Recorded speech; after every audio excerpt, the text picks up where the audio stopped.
بسم الله الرحمن الرحيم. Subscribe now and press the bell icon. آج دسمبر کی 31 تاریخ ہے. ہیپی نیو ایئر کے حوالے سے نوجوان طبقہ ہمارا حرکت میں آیا ہوا ہے اور ایک دوسرے کو نئے سال کی مبارکباد پیش کی جا رہی ہے. اس بارے میں اسلام کیا کہتا ہے اور ہمارے کلچر کو اس کے کیا نقصانات ہیں، اس کے حوالے سے میں انشاءاللہ چند باتیں آپ کے سامنے رکھوں گا. مذہب کی تعلیمات تو بالکل واضح ہیں. رسول اللہ صلی اللہ علیہ وسلم کے دور میں جب بھی نئے سال کا آغاز ہوتا تھا تو آپ صلی اللہ علیہ وسلم کیا کرتے تھے. ہمیں اس بارے میں حدیث سے جو ہدایات ملتی ہیں وہ جب بھی نئے مہینے کی ابتدا ہوتی تھی تو چاند دیکھ کر آپ صلی اللہ علیہ وسلم دعا مانگا کرتے تھے، اللہم اہلہ علینا بالامن والایمان والسلامتی والاحسان. یہ مشہور دعا ہے کہ اللہ اس چاند کو ہمارے حق میں برکت والا بنا، سلامتی والا بنا. تو اگر کوئی نئے سال پر، چاہے وہ اسلامی ہو یا انگریزی سال ہو، اس میں اگر کوئی دعا مانگتا ہے کہ اللہ اس نئے سال کو ہمارے لیے برکت کا ذریعہ بنا اور جو ہم سے کوتاہیاں ہوئی ہیں آئندہ ان کوتاہیوں کی تلافی کی ہمیں توفیق عطا فرما، تو اس حد تک تو ٹھیک ہے، اس میں کوئی حرج نہیں ہے. لیکن یہاں دو چیزیں جو ہمارے معاشرے میں نئے سال کے حوالے سے ہو رہی ہیں وہ قابل اصلاح ہیں. ایک ہے نئے سال کی مبارکباد دینا، یہ غلط ہے. مبارکباد ہمیشہ کسی کو کسی خوشی کے موقع پہ دی جاتی ہے. نئے سال کا آنا کوئی خوشی نہیں ہے، اس لیے کہ ہم جتنی زندگی دنیا میں لے کر آئے ہیں، جب بھی نیا سال آتا ہے تو یہ اس کی علامت ہوتی ہے کہ ہماری زندگی میں ایک سال کم ہو گیا. میں اس کی ایک مثال دیتا ہوں کہ ایک شخص کو کراچی سے بٹھا کے لاہور لے جایا جا رہا ہے پھانسی گھاٹ پر چڑھانے کے لیے، پھانسی کے پھندے پہ چڑھانے کے لیے. کراچی سے اس کو آپ نے بٹھایا، اس مجرم کو لاہور کی عدالت میں اس کے مقدمے کی سماعت ہے اور وہاں سے اس کو پھانسی کے پھندے پہ چڑھا دیا جائے گا. وہ جیسے جیسے لاہور کا اسٹیشن قریب آئے گا تو اسے ہر اسٹیشن پہ کیا مبارکباد ملے گی کہ ماشاءاللہ آپ کا ایک اسٹیشن، یعنی ایک اسٹیپ آپ آگے جا چکے ہیں اور اب آپ اگلے اسٹیپ پہ جا چکے ہیں، اب آپ اگلے اسٹیشن پہ جا چکے ہیں. دنیا میں اس سے بڑا بیوقوف کوئی نہیں ہوگا جو اس موقع پر اس کو مبارکباد دے. ہم جتنی زندگی دنیا میں لے کر آتے ہیں، ہمارا ہر قدم قبر کے گڑھے کی طرف جا رہا ہے. کوئی دنیا میں 60 سال کی زندگی لے کر آیا ہے، کوئی 50 سال کی زندگی لے کر آیا ہے، کوئی 40 سال کی زندگی لایا ہے، کوئی 30 سال کی زندگی لایا ہے. نیا سال گزرنا اس کی علامت ہے کہ آپ کے قدم قبر کے گڑھے کے قریب ایک سال مزید ہو چکے ہیں، یعنی ایک سال آپ مزید قبر کے قریب جا چکے ہیں.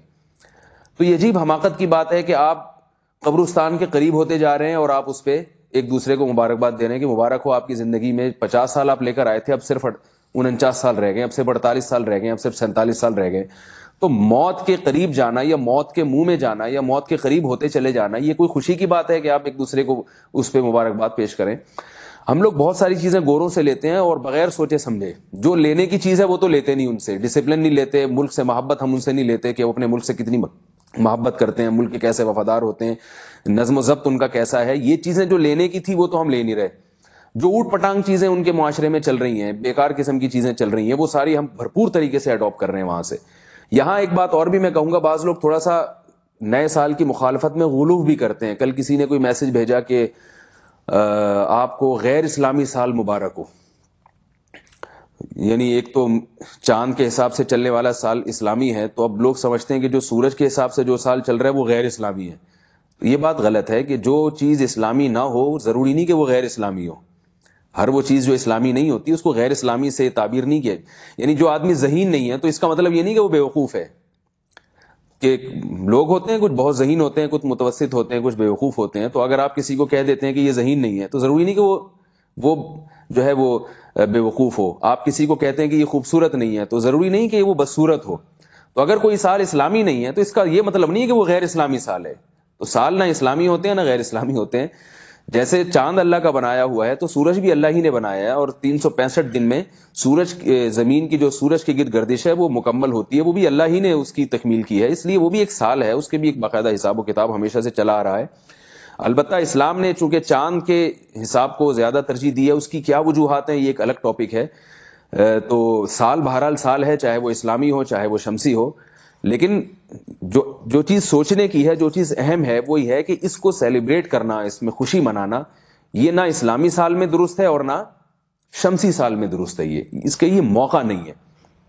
دوسری بات یہ کہ اس وقت جو نئے سال کی خوشی میں جو کچھ ہمارے معاشرے میں بے حیائی اور ایک طوفان بدتمیزی معاشرے میں ہو رہی ہے، اس کی روک تھام کی بہت شدید ضرورت ہے۔ اصولی طور پر تو یہ حکومت کا فرض ہے کہ قانون سازی کرے اور معاشرے میں اس بے حیائی کو روکے۔ نئے سال کی ابتدا میں کیا کچھ ہوتا ہے نائٹ کلبوں میں، لڑکے لڑکیاں بالکل آزاد ہو جاتے ہیں، شرابیں پی جاتی ہیں۔ اس قدر اللہ کے غضب کو دعوت دینے والی بات ہے کہ ہم موت کے قریب ہو گئے، اور موت کے قریب ہونے کے بجائے موت کے قریب ہونے کے وقت ہم اپنے اعمال کی اصلاح کی طرف توجہ دیں، تو بجائے اصلاح کی طرف توجہ دینے کے ایسے کام کرتے ہیں جس سے اگلا سال ہمارا اور خراب گزرے۔ کتنے لوگ ہیں جو اس رات میں شراب پینا شروع کر دیتے ہیں جبکہ انہوں نے اس سے پہلے کبھی شراب کو ہاتھ نہیں لگایا ہوتا۔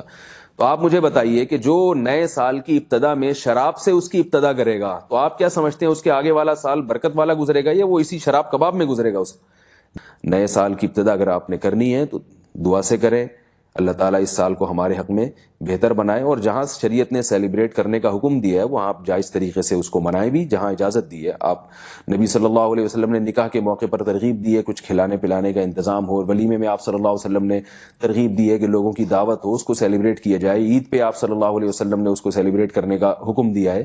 تو جو منانے کی چیزیں آپ ان کو منائیے، ہر چیز منانے کی نہیں ہوتی۔ آج 1 جنوری نئے سال کا آغاز ہو رہا ہے، اور اس موقع پر میں گفتگو اپنی ماؤں، اپنی بہنوں، اپنی بیٹیوں سے کر رہا ہوں، اور دیگر تمام افراد جو میری اس گفتگو کو سن رہے ہیں وہ ایک بات اچھی طرح سمجھ لیں کہ حضور اکرم صلی اللہ علیہ وسلم کے اعلان نبوت سے قبل جو سن کی ترتیب تھی اسے عیسوی سن کہتے، عیسوی۔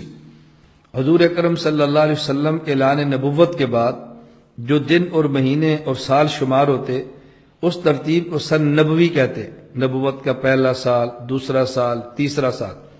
اور حضور اکرم صلی اللہ علیہ وسلم کے مدینہ منورہ تشریف لانے اور آپ کی وفات پا جانے کے بعد جو سن چلا ہے اسے سن ہجری قمری کہا جاتا ہے، اور یہ باقاعدہ حضرت عمر بن خطاب رضی اللہ تعالیٰ عنہ کے دور میں شروع ہوا ہے۔ حضرت عمر رضی اللہ تعالیٰ نے فیصلہ فرمایا، تمام صحابہ کے اس کی تائید فرمائی ہے، اور گویا اس بات پر صحابہ کا اجماع ہے کہ مسلمانوں میں جو شرعی مسائل کے لیے سن چلے گا وہ سن ہجری ہوگا، ایک سن عیسوی، ایک سن نبوی اور ایک سن ہجری۔ تو 1 جنوری 2017 یہ سن عیسوی ہے۔ جو ہمارے سال چل رہے ہیں مسلمانوں کے، جن کا آغاز محرم سے ہوتا ہے، ہم اس کو بھی ذہن میں رکھیں۔ ہم انگریزی سال بھی کہتے ہیں، عیسوی سال بھی کہتے ہیں، اس کا آغاز جنوری سے ہے، اور مسلمانوں کے لیے وہ سال جس کا تعلق شریعت کے حکام سے ہے اس کا تعلق محرم الحرام سے ہوتا ہے، اور یہ ہجری سال شمار ہوتے ہیں۔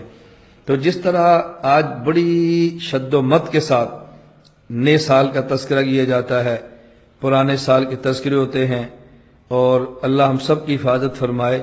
31 دسمبر کو فحاشی اور عریانی کا سیلاب امنڈ آتا ہے، اور ہمارے وہ مسلمان بھائی جو ان خرافات میں شریک تو نہیں ہوتے لیکن نئے سال کی مبارکیں وہ بھی پیش کرتے ہیں۔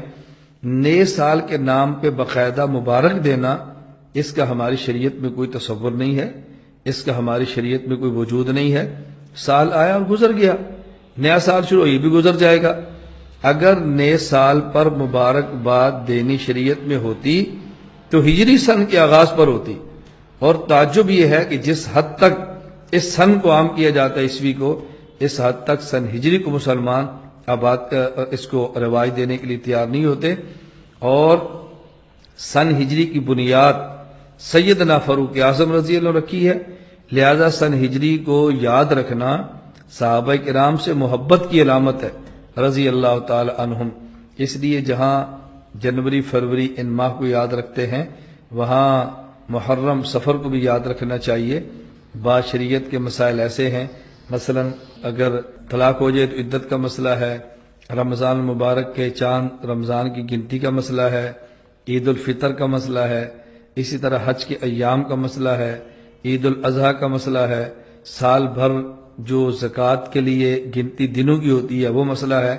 اس میں ہجری سن چلے گا اس میں عیسوی سن نہیں چلتا، تو جنوری سے زیادہ بحیثیت مسلمان ہمیں محرم اور سفر کو یاد رکھنا چاہیے۔ باقی اگر کوئی کسی ملک میں کسی جگہ پہ یہ عیسوی سن کی ترتیب سے حساب کتاب ہوتا ہے، ہم اس کو گناہ اور ناجائز نہیں کہتے، لیکن شرعی مسائل کا تعلق ہجری سن سے ہے۔ اللہ پاک ہم سب کو توفیق عطا فرمائے۔ میں آپ کی خدمت میں گزارش کروں گا کہ ہم اس بات کا اہتمام کریں کہ شریعت کو مقدم رکھیں، سنت کو مقدم رکھیں، اپنی پوری زندگی دین کے مطابق گزارنے کی کوشش کریں۔ اللہ تعالی ہم سب کو شریعت پر عمل کرنے کی توفیق عطا فرمائے۔ جئنا إلى الدنيا كي ندعو إلى الله لننشر الخير في الكون الذي حارى ونرسل العطر من روض الهدى الزاهي ويشرق السلم أنوارا وأنوارا جئنا إلى الدنيا كي ندعو إلى الله تو نئے سال کا استقبال تو ہونا چاہیے شکر کے ساتھ، لیکن مغرب کی آندھیوں نے ہمارے بہت سے چراغ بجھا دیے، اور ہم بھی اس رات کو اس طرح مناتے ہیں جیسے وہ مناتے ہیں جن کے سامنے نہ جنت ہے، نہ جہنم ہے، نہ آخرت ہے۔ وہ تو بیچارے معذور لوگ ہیں، انہیں پتہ ہی کوئی نہیں۔ یعلمون ظاہرا من الحیات الدنیا وہم عن الآخرۃ ہم غافلون۔ انہیں آخرت کا پتہ نہیں، صرف یہی دنیا کو جنت بنانے کے چکر میں ہیں، تو وہ کر رہے ہیں۔ لیکن ان کی نقل میں ہماری نسل بھی راتوں کو اٹھ کر 12 بجے کیا کیا کیا کیا نافرمانیاں کرتے ہیں۔ میں نے چونکہ وہ دور بھی دیکھا ہے، کالج کا دور بھی دیکھا ہے، ان تاریک راہوں پہ کیا کچھ ہوتا ہے وہ بھی دیکھا ہوا ہے۔ تو میں بہت عرصے سے میں 31 رات کو جاگتا ہوں، ٹھیک 12 بجے میں ایک دم اللہ کی بارگاہ میں سجدے میں گرتا ہوں، نفل پڑھتا ہوں، اور اس وقت میں کہتا ہوں یا اللہ، تیرے محبوب کی امت کے جتنے نوجوان یا جتنے بڑے چھوٹے مرد عورت اس وقت نافرمانی کر رہے ہیں، تو انہیں اپنے فضل سے معاف فرما دے یا اللہ، اور مجھے معاف فرما دے کہ میں نے ان کو بتایا نہیں، سمجھایا نہیں۔ اہل خیر، اہل دین، یہ ان کی ذمہ داری تھی کہ ان کو سمجھاتے، لیکن شیطان نے خلیج حائل کر دی، ہم ان سے متنفر ہو گئے، ان سے نفرت کرنے لگے۔ نفرت کرنا تو آسان کام ہے، نشہ پلا کے گرانا تو سب کو آتا ہے، مزہ تو تب ہے کہ گرتے کو تھام لے ساقی۔ اور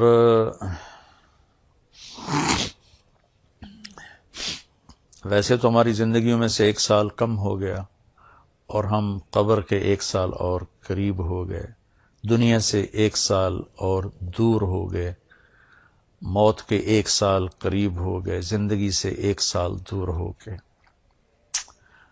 اللہ کا شکر ہے ہمارے ساتھ کے پلے پڑے قبروں میں چلے گئے، ہماری سانسیں باقی ہیں، اور وقت ایک بہت بڑا قیمتی سرمایہ ہے۔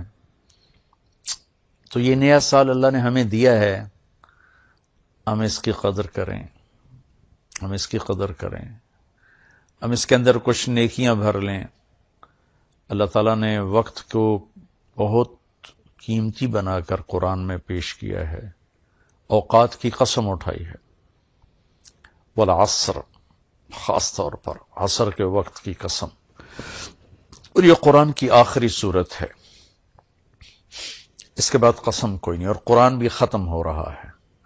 تو ایسے ایک مناسبت سمجھ میں آئی ہے، اللہ کرے گا ٹھیک ہی ہوگی، کہ جیسے عصر کا ٹائم آتا ہے تو دن کے جانے میں ٹائم تھوڑا رہ جاتا ہے، شام اندھیرا آنے میں ٹائم تھوڑا رہ جاتا ہے، تو میرا اللہ آخر قرآن میں یہ قسم اٹھا کے ہمیں کہہ رہا ہے، والعصر، عصر کے وقت کی قسم، کہ جیسے عصر کے بعد ٹائم تھوڑا ہے، اس دنیا کا ٹائم بھی باقی تھوڑا ہی رہ گیا ہے، تمہاری زندگیوں کا بھی ٹائم تھوڑا ہی رہ گیا ہے، جو کرنا ہے وہ جلدی جلدی کر لو۔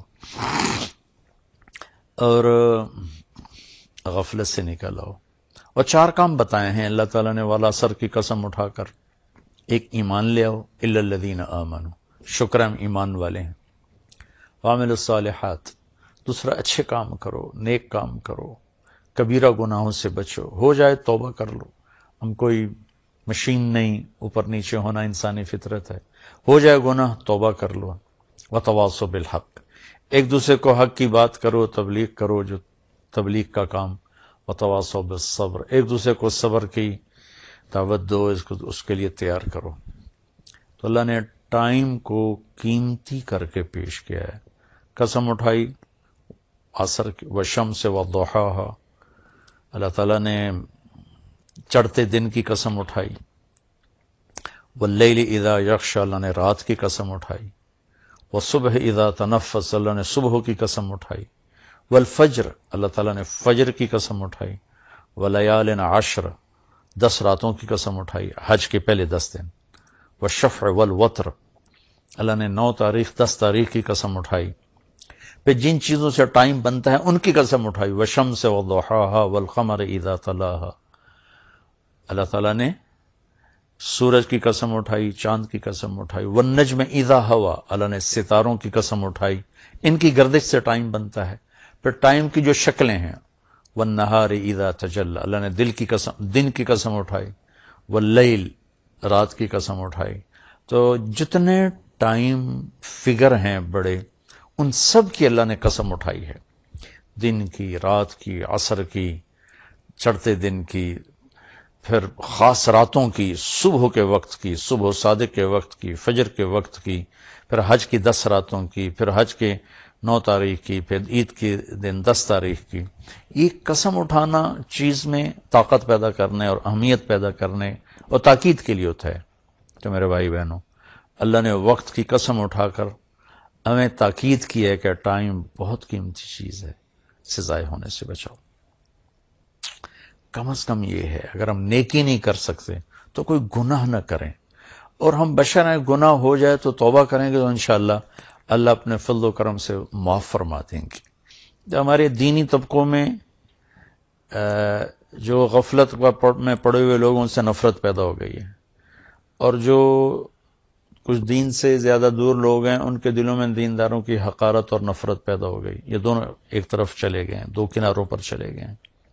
بھائی نیا سال ہے، جو لوگ میری بات سن رہے ہیں یقیناً سارے تو نہیں سنیں گے اور سارے پسند بھی نہیں کریں گے، لیکن جنہیں اچھی لگے ان کی خدمت میں گزارش کرتا ہوں کہ آئیے ہم اس نئے سال کو اسی طرح معصوم رکھیں جیسے اللہ نے معصوم ہماری گود میں اسے ڈال دیا ہے. ہم اس میں آپس کی نفرت سے بچیں، فرقہ واریت سے بچیں، دھوکے سے، فراڈ سے بچیں، جھوٹ سے بچیں، ظلم و ستم سے بچیں، چوری ڈاکے، زنا، شراب، جوئے سے بچیں، رشوت سے بچیں، سود سے بچیں، کھوٹ سے بچیں، ماں باپ کی نافرمانی سے بچیں، رشتہ داروں کے ساتھ لڑائی جھگڑوں سے بچیں. آپس کی لڑائیاں ختم کریں. کسی سے ناراض ہیں صلح کر لیں، کسی سے نفرت ہے اپنے دل کو دھو لیں، صاف کر لیں. کسی کا بغض ہے صاف کر دیں. کسی نے زیادتی کی ہے معاف کر دیں، ہمارا اللہ بھی ہمیں معاف کرے گا. کسی طرح بھی نفرت روا نہیں ہے. میں بڑے منت سے ہاتھ جوڑ کے ان خطیبوں سے کہتا ہوں جنہوں نے صبح سے شام تک صرف فرقہ واریت کو ہی کہ پھیلانے کو ہی دین سمجھا ہوا ہے، اور کبھی کسی کو کافر بناتے ہیں، کبھی کسی کو کافر بناتے ہیں. اللہ کے واسطے اور بھی دکھ ہیں زمانے میں محبت کے سوا، راحتیں اور بھی ہیں وصل کی راحت کے سوا. دین کے اتنے مضامین ہیں بیان کرنے کو.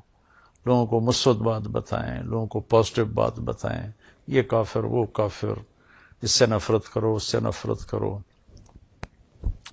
میری تو منت ہی ہے، نہ کارخانے میں طوطی کی کون سنتا ہے، اس بھڑکتی آگ پہ پانی ڈالنا میرے بس میں تو ہے نہیں، لیکن میں اللہ چاہے گا تو کر دے گا.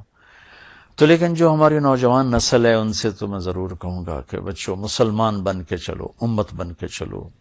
تم کسی سے متاثر ہو، تم کسی عقیدے پر ہو، تم کسی نہج مسلک مذہب پر ہو، اس پہ باقی رہو. لیکن اوروں کو جگہ دو، اللہ کے واسطے جگہ دو. صرف ہم ہی مسلمان ہیں، باقی سب کافر ہیں. ان چیزوں سے واپس آ جاؤ، اس میں تمہیں تباہی کے سوا کچھ بھی نہیں ملے گا. میں نے دنیا پھری ہے، تاریخ پڑھی ہے، میں خون کے آنسو روتا ہوں جب مذہب کے نام پہ نفرت کی آگ کو بھڑکتا دیکھتا ہوں، سیاست کے نام پہ قتل و غارت دیکھتا ہوں، درد اٹھتا ہے. فضیل بن عیاض بہت بڑے ڈاکو تھے، ان پورا عراق ان کے نام سے تھر تھراتا تھا اور کانپتا تھا، لیکن جب توبہ کی تو ایسے بڑے ولایت کے مقام پر پہنچے کہ اس زمانے کے سارے اولیاء کرام ان کے سامنے گھٹنے ٹیک گئے. ڈاکو سے اتنے بڑے مقام پر پہنچے، بادشاہ وقت بھی ان کے سامنے بیٹھ کر کانپتے تھے، یا لوگ ان کے ظلم و ستم سے کانپتے تھے، یا پھر ان کی ہیبت اور معرفت الہی اور محبت اللہ کی اور دین کا مقام جو ملا، یا پھر اس سے لوگ ایسے کانپتے. ہارون رشید جیسا جابر بادشاہ عطیات کی شکل میں ان کے سامنے بیٹھتا تھا. اپنے ہی وہ سب یہ غلط راستے ہیں. ظلم و ستم کا راستہ کبھی سکھ کا راستہ نہیں ہے. ممکن ہے آپ اپنی طاقت کے بلبوتے اور اپنے باڈی گارڈز پر 4 دن زندہ رہ جاؤ، لیکن آخر موت تو آئے گی نا. پھر قبر میں بہت خوفناک کام شروع ہو جائے گا کہ ظالم کے لیے زمین بہت تنگ ہو جاتی ہے. تو اب ہمارے بچے ہو، ہماری نسل ہو، میں تو تمہارے لیے بھی اتنا ہی درد رکھتا ہوں، کیونکہ ہمارا ہی بچہ بگڑا ہوا ہے. مائیں تو ڈاکو نہیں جنتی، مائیں تو چور نہیں جنتی، مائیں تو کسی کو ظالم نہیں جنتی.